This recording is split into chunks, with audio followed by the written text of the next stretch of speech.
ನಮಸ್ಕಾರ ವೀಕ್ಷಕರೇ, ಕಲಾ ಟಿವಿ ಕನ್ನಡ ಚಾನಲ್ಗೆ ಸ್ವಾಗತ. ಫ್ರೆಂಡ್ಸ್, ಇವತ್ತಿನ ವಿಡಿಯೋದಲ್ಲಿ ಗೋಬಿ ಮಂಚೂರಿನ ಮನೇಲಿ ಸಿಂಪಲ್ಲಾಗಿ ಹೇಗೆ ಮಾಡ್ಕೊಬೋದು ಅಂತಂದ್ಬಿಟ್ಟು ನಾನು ಈ ವಿಡಿಯೋದಲ್ಲಿ ತೋರಿಸ್ಕೊಡ್ತಾ ಇದ್ದೀನಿ.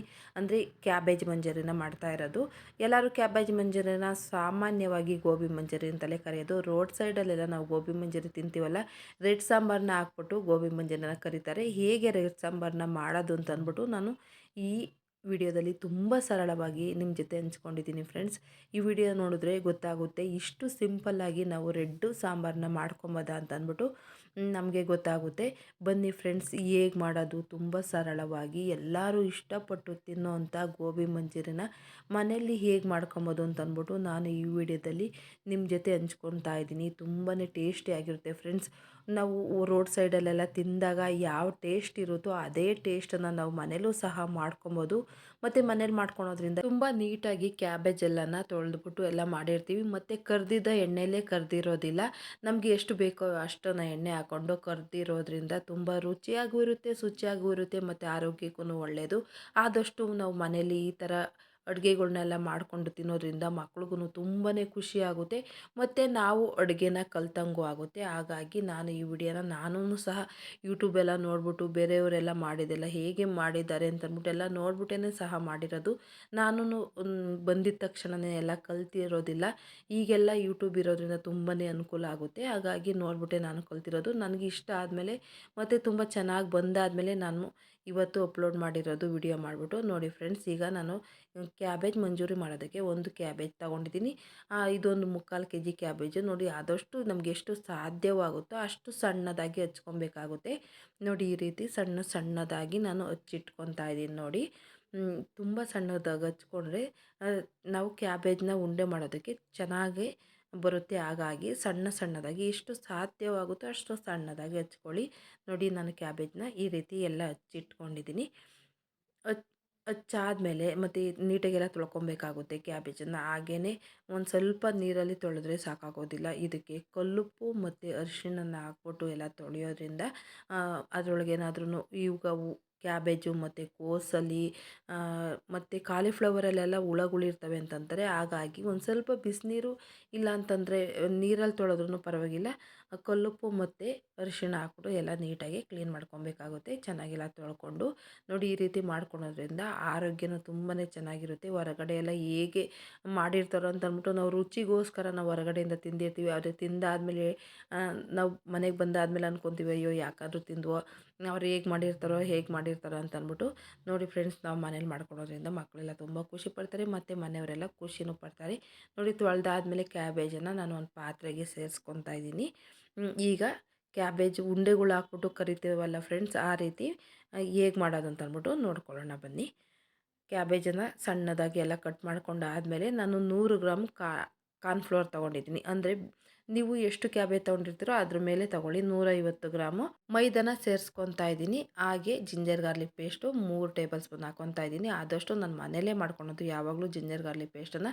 ನಿಮಗೆ ಬೇಕು ಅಂದರೆ ಮನೇಲಿ ಮಾಡ್ಕೊಳ್ಳಿ, ಟೈಮ್ ಇದೆ. ಇಲ್ಲಾಂತಂದರೆ ಹೊರಗಡೆಯಿಂದ ತಗೊಂಬಂದು ಹಾಕ್ಕೊಳೋದಾದರೆ ಹಾಕ್ಕೊಳ್ಳಿ. ರುಚಿಗೆ ತಕ್ಕಷ್ಟು ಉಪ್ಪನ್ನು ಸೇರಿಸ್ಕೊತಾ ಇದ್ದೀನಿ.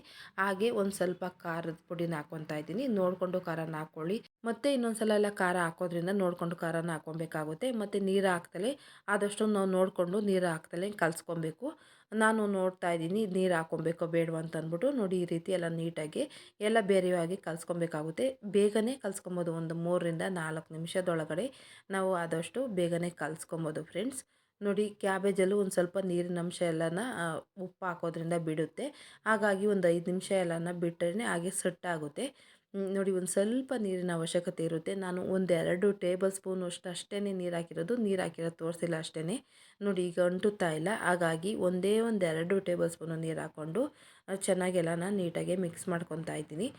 ತುಂಬ ಜಾಸ್ತಿ ನೀರು ಹಾಕಬೇಡಿ. ನೀರು ಹಾಕ್ದಲೇ ಕಲಿಸ್ಕೊಳೋದು ನೋಡಿ, ಟ್ರೈ ಮಾಡಿ ನೋಡಿ. ಆಗಲಿಲ್ಲ ಅಂತಂದಿದ್ದ ಪಕ್ಷದಲ್ಲಿ ಮಾತ್ರ ನೀರು ಹಾಕ್ಕೊಳ್ಳಿ. ನಾನು 2 ಟೇಬಲ್ ಸ್ಪೂನು ನೀರು ಹಾಕ್ಬಿಟ್ಟು ಈಗೆಲ್ಲ ನೀಟಾಗಿ ಮಿಕ್ಸ್ ಮಾಡ್ಕೊಂಡಿದ್ದೀನಿ. ಈಗ ಎಣ್ಣೆಗೆ ಬಿಡುವಷ್ಟು ಮಿಕ್ಸ್ ಆಗಿದೆ. ಇದೇ ಥರ ನಾವು ಮಾಡೋದ್ರಿಂದ ತುಂಬ ಚೆನ್ನಾಗಿ ನಾವು ರೋಡ್ ಸೈಡಲ್ಲೆಲ್ಲ ಗೋಬಿ ತಿಂತೀವಲ್ಲ, ಅದೇ ರೀತಿ ಬರುತ್ತೆ. ನಮಗೆ ಎಷ್ಟು ದಪ್ಪ ಉಂಡೆಗಳು ಬೇಕೋ ಅಷ್ಟು ದಪ್ಪ ಉಂಡೆಗಳು ಹಾಕ್ಕೊಳ್ಳಿ.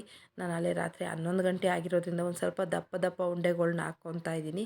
ಅಲ್ಲೇ ಟೈಮ್ ಆಗೋಗಿತ್ತು, ಎಲ್ಲ ಮನಗೋ ಟೈಮ್ ಅಂತಂದ್ಬಿಟ್ಟು ತುಂಬ ಹೊತ್ತು ನಾವು ಎಲ್ಲ ಫ್ರೈ ಮಾಡೋದಕ್ಕೆ ಆಗೋದಿಲ್ಲ ಅಂತಂದ್ಬಿಟ್ಟು ಒಂದು ಸ್ವಲ್ಪ ದಪ್ಪ ದಪ್ಪ ಉಂಡೆಗಳ್ನ ಹಾಕ್ಕೊಂಡು ಮಾಡಿದ್ದೀನಿ.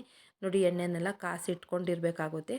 ನಾವು ಒಂದು ಕಡೆ ಸೈಡಲ್ಲಿ ಎಲ್ಲ ಮಿಕ್ಸ್ ಮಾಡ್ಕೊತಾ ಇದ್ರೆ ಇನ್ನೊಂದು ಕಡೆ ಸೈಡಲ್ಲಿ ಎಣ್ಣೆ ಇಟ್ಕೊಂಡ್ರೆ ಆರಾಮಾಗಿ ಎಣ್ಣೆ ಎಲ್ಲ ಬೇಗ ಕಾಯುತ್ತೆ. ನೋಡಿ ಹೀಗೆ ನಾನು ಇಷ್ಟಿಷ್ಟು ದಪ್ಪ ಉಂಡೆಗಳ್ನ ಹಾಕ್ಕೊಂಡಿದ್ದೀನಿ. ಆದಷ್ಟು ನೀವು ನಾನು ಮಾಡಿದ್ದೀನಲ್ಲ ಅದಕ್ಕಿಂತ ಇನ್ನೊಂದು ಸ್ವಲ್ಪ ಕಡಿಮೆ ಉಂಡೆಗಳು ಹಾಕ್ಕೊಳ್ಳಿ. ನಾನು ಒಂದು ಸ್ವಲ್ಪ ಲೇಟಾಗಿ ಮಾಡ್ತಾ ಇರೋದ್ರಿಂದ ಬೇಗ ಆಗಲಿ ಅಂತ ಅಂದ್ಬಿಟ್ಟು ಒಂದು ಸ್ವಲ್ಪ ದಪ್ಪ ದಪ್ಪ ಉಂಡೆಗಳು ಹಾಕ್ಕೊಂಡಿದ್ದೀನಿ.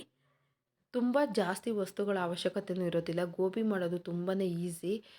ಒಂದು ಸ್ವಲ್ಪ ಎಲ್ಲನ ಕರೆದಿಟ್ಕೊಳೋದು ಮತ್ತು ನಾವು ಸಾಂಬಾರನ್ನ ಅಂದರೆ ರೆಡ್ ಸಾಂಬಾರನ್ನೆಲ್ಲ ಮಾಡಿಟ್ಕೊಂಬಿಟ್ರೆ ಬೇಗನೆ ಮಾಡ್ಕೊಬೋದು ಫ್ರೆಂಡ್ಸ್. ನೋಡಿ ಹೀಗೆ ನಾನು ಹಾಕಾದ್ಮೇಲೆ ಎಣ್ಣೆ ಹಾಕಾದ್ಮೇಲೆ ಮಾಮೂಲಿ ಬೋಂಡ ಎಲ್ಲ ಹೇಗೆ ಕರಿತೀವೋ ಅದೇ ರೀತಿ ಕರ್ಕೊಬೇಕಾಗುತ್ತೆ. ನೋಡಿ ಈ ಕಲರ್ ಬಂದಾದಮೇಲೆ ನಾನೆಲ್ಲ ಎತ್ಕೊತಾ ಇದ್ದೀನಿ. ಇನ್ನೊಂದು ಸ್ವಲ್ಪ ಸಣ್ಣ ಇದ್ದಿದ್ರೆ ನಾವು ಹೋಟ್ಲಲ್ಲೆಲ್ಲ ತಿಂತೀವಿ ಮತ್ತು ರೋಡ್ ಸೈಡಲ್ಲೆಲ್ಲ ತಿಂತೀವಲ್ಲ ಆ ಟೈಪ್ ಇರೋದು. ಆದರೆ ಇದೊಂದು ಸ್ವಲ್ಪ ದಪ್ಪ ಇದೆ ನೋಡಿ. ಈಗ ರೆಡ್ ಚಟ್ನಿ ಹೇಗೆ ಮಾಡೋದು ಅಂತ ನೋಡ್ಕೊಳ್ಳೋಣ ಬನ್ನಿ ಫ್ರೆಂಡ್ಸ್. ರೆಡ್ ಚಟ್ನಿ ಮಾಡೋದಕ್ಕೆ ಮಿಕ್ಸಿ ಜಾರ್ಗೆ 2 ಗೆಡ್ಡೆ ಬೆಳ್ಳುಳ್ಳಿ ಹಾಗೆ 2 ಇಂಚು ಶುಂಠಿನ ಸೇರಿಸ್ಕೊಂಡು ಒಂದು ಸ್ವಲ್ಪ ನೀರು ಹಾಕ್ಕೊಂಡು ನುಣ್ಣಗೆ ಪೇಸ್ಟ್ ಮಾಡ್ಕೊಬೇಕಾಗುತ್ತೆ. ನೋಡಿ ಈಗೆಲ್ಲ ಪೇಸ್ಟ್ ಆಗಿದೆ. ಈಗ ಒಂದು 5ರಿಂದ 6 ಬ್ಯಾಡಗೆ ಮೆಣಸಿನ್ಕಾಯಿನ ಸೇರಿಸ್ಕೊತಾ ಇದ್ದೀನಿ. ಒಂದು ನಿಮಗೆ ಟೈಮ್ ಇದ್ದರೆ ಬಿಸಿನೀರಲ್ಲಿ ಒಂದು 10 ನಿಮಿಷ ನೆನೆಸಿದ್ರೆ ತುಂಬಾ ಕಲರು ಚೆನ್ನಾಗಿ ಬಿಟ್ಕೊಳ್ಳುತ್ತೆ ಮತ್ತು ನುಣ್ಣಗೆ ನಾವು ಪೇಸ್ಟ್ ಮಾಡ್ಕೊಬೋದು. ನೋಡಿ ಹೀಗೆ ಇದೇ ರೀತಿ ನೀರು ಹಾಕ್ಬಿಟ್ಟು ಚೆನ್ನಾಗಿ ನುಣ್ಣಗೆ ಪೇಸ್ಟ್ ಮಾಡ್ಕೊಂಡಿದ್ದೀನಿ. ನೋಡಿ ಫ್ರೆಂಡ್ಸ್ ಎಷ್ಟು ಕಲರ್ಫುಲ್ಲಾಗಿ ಕಾಣಿಸ್ತಾ ಇದೆ. ಇದಕ್ಕೊಂದು ಸ್ವಲ್ಪ ರೆಡ್ ಚಿಲ್ಲಿ ಪೌಡ್ರ್ ಹಾಕ್ಕೊತಾ ಇದ್ದೀನಿ. ಏಕೆಂದರೆ ಮಿಕ್ಸ್ ಮಾಡಬೇಕಾದ್ರೂ ಒಂದು ಸ್ವಲ್ಪ ಹಾಕಿರೋದ್ರಿಂದ ಈಗ ನೋಡ್ಕೊಂಡು ಹಾಕ್ಕೊಳ್ಳಿ. ಹಾಗೆ 1 ಟೇಬಲ್ ಸ್ಪೂನು ಧನಿಯಾ ಪುಡಿ ಹಾಕ್ಕೊಂಡಿದ್ದೀನಿ. ಒಂದು 1/4 ಟೇಬಲ್ ಸ್ಪೂನು ಗರಂ ಮಸಾಲನ ಸೇರಿಸ್ಕೊತಾ ಇದ್ದೀನಿ. ಹಾಗೆ ಇದಕ್ಕೆ ರುಚಿಗೆ ತಕ್ಕಷ್ಟು ಉಪ್ಪನ್ನು ಹಾಕ್ಕೊಬೇಕಾಗುತ್ತೆ.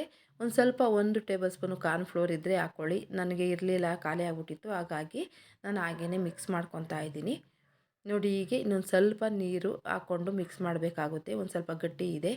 ಈ ಸಮಯದಲ್ಲಿ ಒಂದು ಸ್ವಲ್ಪ ಸಾಸುಗಳನ್ನ ಸೇರಿಸ್ಕೊಳ್ಳೋಣ. ಸೋಯಾ ಸಾಸ್ ಹಾಕ್ಕೊತಾ ಇದ್ದೀನಿ. 1 ಟೇಬಲ್ ಸ್ಪೂನ್ ಹಾಕ್ಕೊಂಡ್ರೆ ಸಾಕಾಗುತ್ತೆ. ಹಾಗೆ ಒಂದು 2 ಟೇಬಲ್ ಸ್ಪೂನು ಟೊಮೊಟೊ ಸಾಸನ್ನು ಸೇರಿಸ್ಕೊತಾ ಇದ್ದೀನಿ. ವಿನಿಗರ್ ಇದ್ದರೆ ಹಾಕ್ಕೊಳ್ಳಿ, ಇಲ್ಲ ಅಂತಂದರೆ ಹಾಗೇ ಮಾಡ್ಕೊಬೋದು. ನಾನು ಹಾಗೇ ಮಾಡ್ಕೊತಾ ಇದ್ದೀನಿ. ಒಂದು 2 ಟೇಬಲ್ ಸ್ಪೂನು ಟೊಮೊಟೊ ಸಾಸು ಹಾಗೆ ಸೋಯಾ ಸಾಸು 1 ಟೇಬಲ್ ಸ್ಪೂನ್ ಹಾಕ್ಕೊಂಡಿದ್ದೀನಿ. ಹಾಗೆ ಒಂದು ಅರ್ಧ ಟೇಬಲ್ ಸ್ಪೂನು ಗ್ರೀನ್ ಚಿಲ್ಲಿ ಸಾಸನ್ನು ಸೇರಿಸ್ಕೊತಾ ಇದ್ದೀನಿ. ಈಗ ಇದನ್ನೆಲ್ಲ ಒಂದು ಸಲ ನೀಟಾಗಿ ಮಿಕ್ಸ್ ಮಾಡಿಕೊಂಡ್ರೆ ರೆಡ್ ಸಾಂಬಾರು ರೆಡಿ ಆಯಿತು. ಈಗ ಒಗ್ಗರಣೆ ಕೊಟ್ಕೊಳ್ಳೋಣ ಬನ್ನಿ ಫ್ರೆಂಡ್ಸ್. ಒಗ್ಗರಣೆ ಮಾಡೋದಕ್ಕೆ ನಾನು ಸ್ಟವ್ ಮೇಲೆ ಒಂದು ಬಾಣಲಿ ಇಟ್ಕೊಂಡು 1 ಟೇಬಲ್ ಸ್ಪೂನ್ ಎಣ್ಣೆ ಹಾಕ್ಕೊಂಡಿದ್ದೀನಿ. ಹಾಗೆ ಮೆಣಸಿನ್ಕಾಯಿ 1 2 ದಪ್ಪನಾಗಿ ಕಟ್ ಮಾಡ್ಕೊಂಡಿರೋ ಈರುಳ್ಳಿ ಹಾಗೆ 1 ಕ್ಯಾಪ್ಸಿಕಮ್ನ ದಪ್ಪನಾಗಿ ಕಟ್ ಮಾಡ್ಕೊಂಡಿರೋದನ್ನ ಸೇರಿಸ್ಕೊತಾ ಇದ್ದೀನಿ. ತುಂಬ ಸಿಂಪಲ್ಲು ಫ್ರೆಂಡ್ಸ್. ಈ ರೀತಿ ರೆಡ್ ಸಾಂಬಾರು ಮತ್ತು ಗೋಬಿ ಎಲ್ಲ ಕರಿದು ಮಾಡಿಕೊಂಡಿದ್ರೆ ಸಾಕು. ಎಲ್ಲರೂ ಬಂದಾಗ ಒಂದು 5 ನಿಮಿಷದೊಳಗಡೆ ನಾವು ಗೋಬಿನ ಕರ್ಕೊಬೋದು. ಹಾಗೆ ಒಂದು ಸ್ವಲ್ಪ ಹಿಂಗನ್ನ ಹಾಕ್ಕೊತಾ ಇದ್ದೀನಿ. ಇದೆಲ್ಲ ಒಂದು ಸ್ವಲ್ಪ ಜೀರ್ಣ ಆಗೋದಕ್ಕೆ ಒಂದು ಸ್ವಲ್ಪ ಕಷ್ಟ ಆಗುತ್ತೆ. ಹಾಗಾಗಿ ಒಂದು ಸ್ವಲ್ಪ ಜಾಸ್ತಿ ಎಲ್ಲ ತಿಂತೀವಲ್ಲ, ಹಾಗಾಗಿ ಹಿಂಗನ್ನ ಹಾಕ್ಕೊತೀನಿ ಸುಲಭವಾಗಿ ಜೀರ್ಣ ಆಗಲಿ ಅಂತ ಅಂದ್ಬಿಟ್ಟು. ಈಗ ಒಂದು ಅರ್ಧ ಬೆಂದಾದಮೇಲೆ, ಅರ್ಧಕ್ಕಿಂತ ಕಡಿಮೆ ಬೆಂದಿರಬೇಕು. ಆ ಬೆಂದಾದಮೇಲೆ ನಾವು ರೆಡ್ ಸಾಂಬಾರನ್ನ ಮಾಡಿದ್ದೀವಲ್ಲ ಅದನ್ನು ಸೇರಿಸ್ಕೊಬೇಕಾಗುತ್ತೆ. ನಾನು ಒಂದೇ ಸಲ ಎಲ್ಲ ಕರೆದ್ಬಿಟ್ಟು ಮಾಡೋದ್ರಿಂದ ಎಲ್ಲ ಸಾಂಬಾರನ್ನು ಒಂದೇ ಸಲ ಹಾಕ್ಕೊತಾ ಇದ್ದೀನಿ. ನೋಡಿ ಫ್ರೆಂಡ್ಸ್, ಇಷ್ಟು ಚೆನ್ನಾಗಿ ಕಾಣಿಸ್ತಾ ಇದೆ. ರೆಡ್ ಸಾಂಬಾರು ನಮಗೆ ಮಾಡೋದಕ್ಕೆ ಬರೋದಿಲ್ಲ. ಹೇಗೆ ಅಂತ ಅಂದ್ಕೊತೀವಿ. ನಾವು ಕಲ್ತ್ಕೊಂಡ್ರೇ ಎಲ್ಲನೂ ಬರುತ್ತೆ. ನಾವು ಪ್ರಯತ್ನ ಪಡಬೇಕಷ್ಟೇ.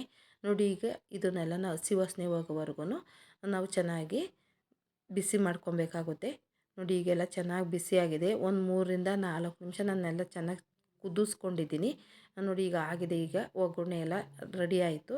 ಈಗ ಕರೆದಿರೋ ಗೋಬಿನ ಈ ಒಗ್ಗರಣೆಗೆ ಸೇರಿಸ್ಬಿಟ್ಟು ಉರಿ ಒಂದು ಸ್ವಲ್ಪ ಜಾಸ್ತಿ ಇಟ್ಕೊಂಡು ನಾವು ಎಲ್ಲ ಮಿಕ್ಸ್ ಮಾಡ್ಕೊಬೇಕಾಗುತ್ತೆ. ಆದಷ್ಟು ಚೈನೀಸ್ ಫುಡ್ ಮಾಡಬೇಕಾದ್ರೆ ನಾವು ಆದಷ್ಟು ಉರಿ ಎಲ್ಲ ಜಾಸ್ತಿ ಇಟ್ಕೊಂಡು ಮಾಡಿದ್ರೆ ತುಂಬ ಚೆನ್ನಾಗಿರುತ್ತೆ. ನೋಡಿ ಫ್ರೆಂಡ್ಸ್, ಎಲ್ಲ ನೀಟಾಗಿ ಮಿಕ್ಸ್ ಮಾಡ್ಕೊಂಡಾದಮೇಲೆ ಇನ್ನೊಂದು ಸ್ವಲ್ಪ ಈರುಳ್ಳಿ ಕೊತ್ತಂಬರಿ ಸೊಪ್ಪಿಂದ ಅಲಂಕಾರ ಮಾಡಿದ್ರೆ ತುಂಬ ಟೇಸ್ಟಿಯಾದ ರುಚಿಕರವಾದ ಎಲ್ಲರೂ ಇಷ್ಟಪಡೋಂಥ ಗೋಬಿ ಮಂಚೂರಿ ಅಂದರೆ ಕ್ಯಾಬೇಜ್ ಮಂಚೂರಿನ ತುಂಬ ಸರಳವಾಗಿ ಮನೆಯಲ್ಲೇ ಮಾಡ್ಕೊಬೋದು. ಫ್ರೆಂಡ್ಸ್, ಈ ವಿಡಿಯೋ ನಿಮ್ಮೆಲ್ಲರಿಗೂ ಇಷ್ಟ ಆಗಿದೆ ಅಂತ ನಾನು ತಿಳ್ಕೊತಾ ಇದ್ದೀನಿ. ಇಷ್ಟ ಆಗಿದರೆ ಕಲಾ ಟಿ ವಿ ಕನ್ನಡ ಚಾನಲ್ನ ಸಬ್ಸ್ಕ್ರೈಬ್ ಮಾಡ್ಕೊಳ್ಳೋದ್ರ ಮೂಲಕ ನನಗೆ ಸಪೋರ್ಟ್ ಮಾಡಿ. ನಿಮ್ಗೆ ಗೊತ್ತಿರೋರಿಗೆಲ್ಲ ಈ ವಿಡಿಯೋನ ಶೇರ್ ಮಾಡಿ. ತುಂಬಾ ಚೆನ್ನಾಗಿ ಟೇಸ್ಟಿಯಾಗಿ ಬಂದಿದೆ ಫ್ರೆಂಡ್ಸ್. ಯಾರೆಲ್ಲ ಗೋಬಿ ಮಂಚೂರಿ ಅಥವಾ ಕ್ಯಾಬೇಜ್ ಮಂಚೂರಿನ ಇಷ್ಟಪಡ್ತಿರೋ ಅವರೆಲ್ಲನ ಈ ವಿಡಿಯೋಕ್ಕೊಂದು ಲೈಕ್ ಕೊಡೋದು ಮಾತ್ರ ಮರಿಬೇಡಿ. ನಿಮ್ಮ ಅನಿಸಿಕೆ ಅಭಿಪ್ರಾಯನ ಕಮೆಂಟ್ ಮೂಲಕ ವ್ಯಕ್ತಪಡಿಸಿ. ಹೇಗೆ ಬಂದಿದೆ ಈ ಗೋಬಿ ಮಂಚೂರಿ ಅಂತಂದ್ಬಿಟ್ಟು. ನಿಮ್ಮ ಬಿಡುವಿಲ್ಲದ ಸಮಯದಲ್ಲಿ ಬಿಡು ಮಾಡಿಕೊಂಡು ಈ ಚಾನಲ್ನ ಓಪನ್ ಮಾಡಿ ಈ ವಿಡಿಯೋನ ಕೊನೆವರೆಗೂ ನೋಡಿದ್ದಕ್ಕೆ ನಾನು ತುಂಬ ಹೃದಯದ ಧನ್ಯವಾದನ ಅರ್ಪಿಸ್ತಾ ಇದ್ದೀನಿ. ನಿಮ್ಮ ಬಾಂಧವ್ಯ ಹೀಗೆ ಇರಲಿ ಫ್ರೆಂಡ್ಸ್. ಮತ್ತೊಂದು ಹೊಸ ವಿಡಿಯೋದೊಂದಿಗೆ ಮತ್ತೊಮ್ಮೆ ಭೇಟಿಯಾಗೋಣ. ಅಲ್ಲಿವರೆಗೂ ಧನ್ಯವಾದಗಳು. Thank you friends.